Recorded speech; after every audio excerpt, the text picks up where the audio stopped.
જય માતા મિત્રો, કેમ છો બધા? મજામાં? આપણે પણ મજામાં છે ને. આજે હે ને 1.5 મહિના પછી આપણે છે ને જાફર પાટી આવ્યા છે પેડિયા ખવડાવવા પહેણને પાડાને ગમી ગયા. કેરા જેમ આવે ને લૂમું લૂમું એવી રીતે આવી પડ્યા છે.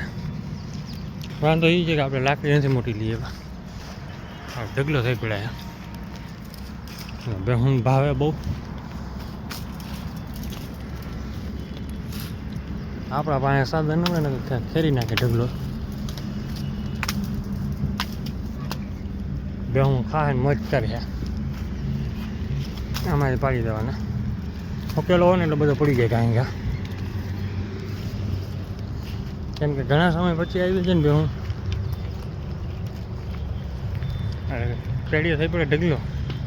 ખૂટિયા ખાય પણ ખૂટિયા જોઈ એવા ખાય નહીં, કેમ કે ખૂટિયાની જરૂર હોય નહીં એની. બેહુંને જરૂર હોય ફૂલ. બધી આવી ગઈ, ખાવાની રીતે ભાગી ગયા છે. હાલો નીચે નીચે નદી હાથ પહોંચે એટલે ઉડાડી દેવાના, તો બેહું ખાઈ જાય.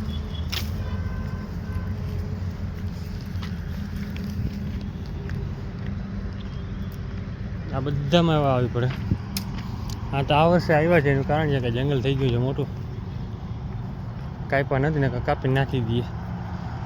બર્તન સારા થઈ જાય ને એટલે કાપી નાખ્યા. પછી આવી રીતે કાંટા નાખી દઈએ. બધી એની રીતે હું જે રખડ છે એની રીતે ભાગદોડ કરે.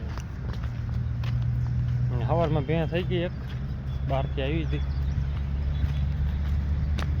સાંજ સભામાં ભેં આવે ને એટલે ગાયંગા થઈ જાય. અને અમુક આવી પડે હા તોફાની, એટલે બીજી રીતની વાત ના પૂછે. એવો આવ્યા પેડિયા ભાઈ ઘટે ને એવો આવી પડ્યો. એક લાકડી મારીને ઢગલો થઈ પડે. એક લાકડી મારીને ઢગલો થાય. જોઈ લ્યો. પછી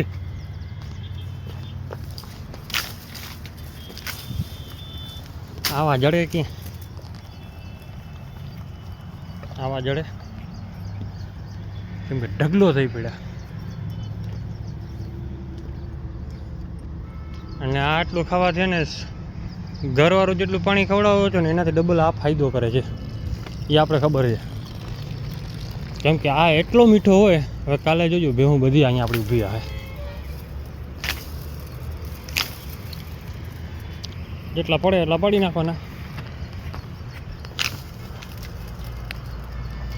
થઈ ગયો ઢગલો. હવે ખૂટશે નહીં ભેહુંથી.